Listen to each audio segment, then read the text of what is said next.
Ini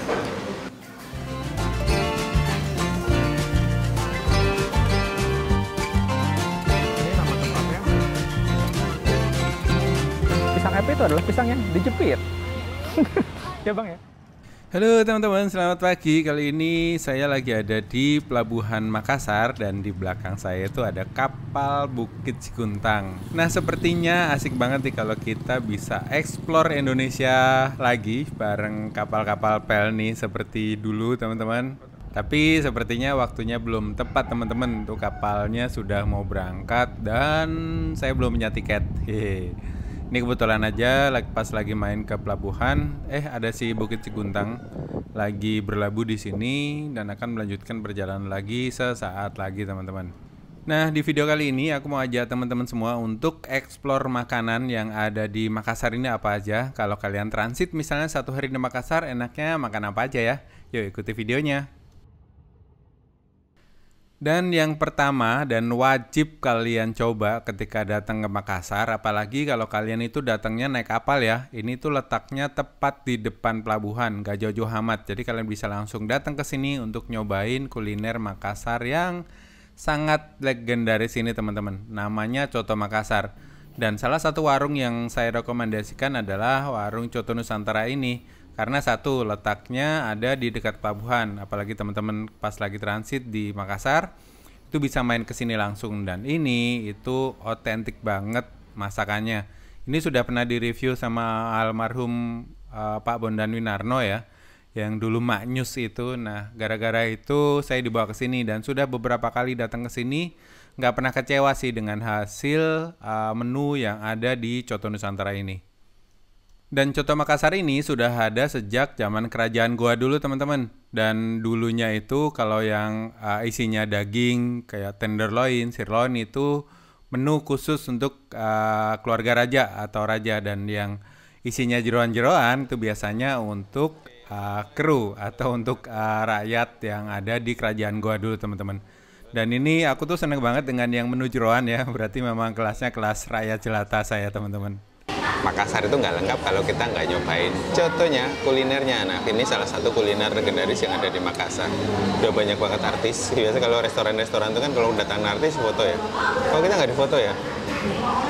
Kamu siapa Bang? Nanti mau diajak sarapan lagi kemana Mas? Coto Nusantara. Nasi kuning. Nasi kuning. Oh kita nasi kuning. Terus cotonya ini ya, nggak tahu kenapa dagingnya itu guys. Itu mak biar banget ya, wah biar banget ini. Wakeh, dan makonya kecil, dagingnya penuh. Terus ada buras, dikecerotin sama jeruk nipis, enak banget. Wah. Terus di sini ada juga ketupat.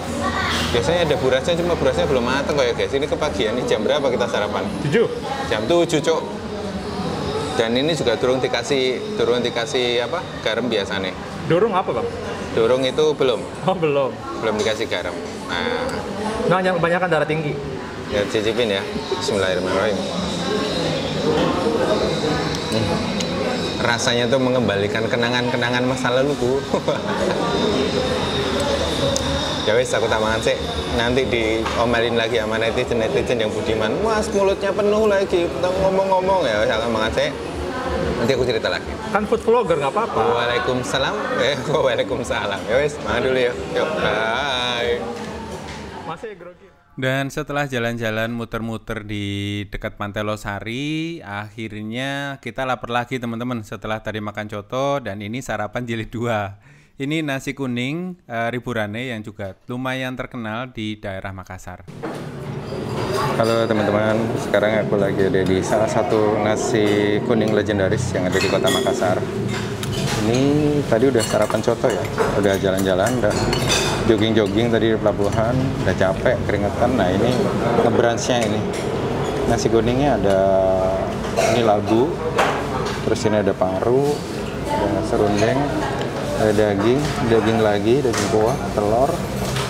Ini kayak kelapa iris digoreng kering gitu, jadi kayak kentang Mustafa gitu. Dan lumayan.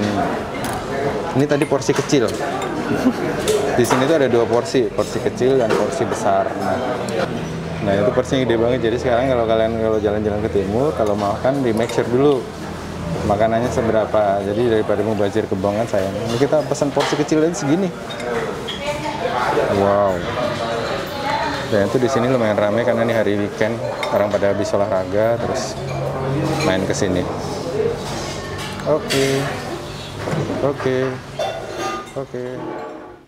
Dan untuk menu makan siangnya saya memilih kuliner khas Makassar juga ini teman-teman, namanya Konro Karebosi. Kenapa namanya Konro Karebosi? Karena dulu warung ini pertama kali berdiri itu di lapangan Karebosi teman-teman. Jadi hanya sebuah warung tenda kecil gitu, dan dari sanalah nama Konro Karebosi itu berasal. Di sini disajikan dalam dua jenis, yang ada yang dibakar, ada juga yang di sop teman-teman. Dan untuk memastikan rasanya gimana enaknya, maka kami memesan dua-duanya.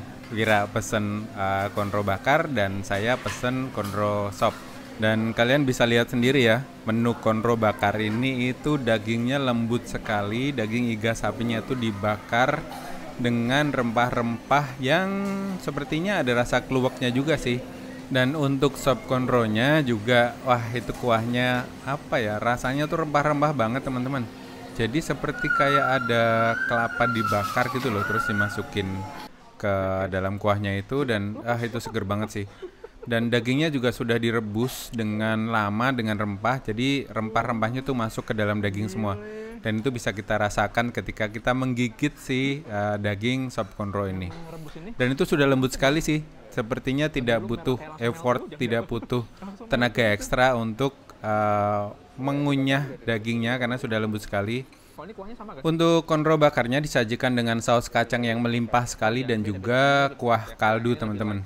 Untuk kuah sop konronya itu rasanya rempah-rempah banget teman-teman, dan bikin badan hangat sih. Jadi kalau teman-teman datang ke sini pas lagi makan siang, cobain datang ke Konro Karebosi ini. Letaknya tidak jauh dari Pantai Losari teman-teman. Jadi kalian bisa melipir ke sini. Jadi tinggal cari Google Map aja ada kok. Gampang banget sekarang. Dan menu selanjutnya yang kami coba adalah es pisang hijau. Ini juga salah satu kuliner legendaris yang ada di Kota Makassar teman-teman. Jadi ini tuh pisang dibungkus dengan adonan seperti itu dan disajikan dengan ini bubur kayak bubur sumsum gitu ya, dengan sirup pandan kalau nggak salah. Dan itu enak banget sih buat dessert setelah kita makan yang lemak-lemak yang gurih-gurih tadi. Nah ini pas banget buat setelah kita memakan yang gurih-gurih tadi. Dan kalian bisa menemukan es pisang hijau ini hampir di setiap sudut Kota Makassar, karena ini juga salah satu kuliner khas dari Makassar. Dan ini aku juga nemuinnya itu dari Google aja teman-teman. Dari lihat rekomendasi di Google, terus kita cari ke sini, dan ya enak sih esnya. Es kacang hijaunya legit gitu, terus rasanya khas banget lah. Kalau teman-teman ke Makassar cobain juga ya. Dan sore harinya saya dan Mas Wira pergi ke Pantai Losari untuk melihat senja di sini, dan di belakang sana itu adalah Masjid Terapung teman-teman. Dan beneran ya, senja di Pantai Losari itu indah teman-teman. Ini lagi mendung terus gerimis-gerimis aja, senjanya masih asik seperti itu. Dan gak lengkap rasanya kalau kita datang ke Pantai Losari tapi tidak nyobain kuliner yang satu ini teman-teman. Ada yang tahu nggak ini jenis nama kulinernya apaan? Ini namanya pisang epek teman-teman. Jadi ini tuh pisang yang belum terlalu mateng, terus dibakar dan digeprek. Digeprek apa dipres gitu ya? Kita lagi di pinggir Pantai Losari dan di sini banyak banget warung-warung yang menjual kuliner malam. Ini kesenangannya Bang Bolang ini yang malam-malam begini. Biasanya kan habis nyari Indomie nyari pisang epek. Soalnya pisang epek itu adalah pisang yang dijepit. Ya Bang ya. Ini dijepit makanya dia gepeng tuh. Dipres, dijepit. Yo elah, warga London. Jepit banget. Dan menu makan malamnya kami memilih palu basah serigala. Wah namanya serem banget ya, serigala teman-teman. Tapi ini nggak daging serigala kok. Jadi palu basah ini sebenarnya hampir mirip-mirip dengan coto tadi. Kuahnya itu ada kayak serundeng sangrai gitu. Jadi ini tuh nggak pakai santan kalau nggak salah. Jadi kentalnya tuh dari Kelapa diparut, diserundeng gitu, digoreng, nggak pakai minyak, terus diulek, dimasukin ke dalam campuran bumbunya. Kalau nggak salah seperti itu teman-teman. Jadi kalau ada yang salah kata atau salah informasi mohon dimaafkan ya. Kalian bisa tulis di kolom komen yang benernya seperti apa. Dan makin lengkap makannya itu pakai kuning telur seperti ini teman-teman. Dan ini tuh wah kuahnya tuh rasanya otentik banget lah. Rasa rempah pala, kalau nggak salah ada palanya kuat banget. Terus manis asemnya tuh dari jeruk nipis ya. Orang Makassar ini kalau makan apapun itu pasti ada jeruk nipisnya banyak sekali di situ. Dan dagingnya teman-teman, aduh, buat kalian yang punya kolesterol saya tidak sarankan untuk kulineran ke Makassar. Karena hampir semua menu makanannya itu begitu-begitu teman, daging dan daging semua. Tapi teman bisa kok olahan-olahan seafood juga banyak ada di sini. Tapi kan seafood kolesterol juga ya. Hehehe. Yang penting kalian harus sadar lah ketika kita sudah punya sesuatu di dalam tubuh kita ya makanya jangan terlalu banyak gitu. Yang penting udah ngerasain aja rasanya gimana. Cukup gitu, jangan nambah dan nambah lagi. Nah ini sambelnya tuh ya Allah Tuhan, itu serem banget teman-teman. Kalian harus hati-hati ya kalau punya penyakit riwayat lambung yang sensitif terhadap pedas, harus hati-hati sekali. Wah rasanya seharian tadi ini memanjakan perut saya sekali teman-teman. Karena kuliner-kuliner yang ada di bumi Sulawesi ini, khususnya di Makassar ini sangat menggoyang lidah. Dan perut dan lidah saya rasanya bahagia sekali malam ini teman-teman. Oke, sementara itu dulu video rekomendasi makanan apa aja yang kalian wajib coba ketika datang ke Makassar. Terima kasih buat teman-teman yang sudah nonton videonya. Semoga videonya bermanfaat dan menginspirasi teman-teman untuk lebih mencintai kuliner yang ada di negeri ini. Sampai ketemu di video berikutnya.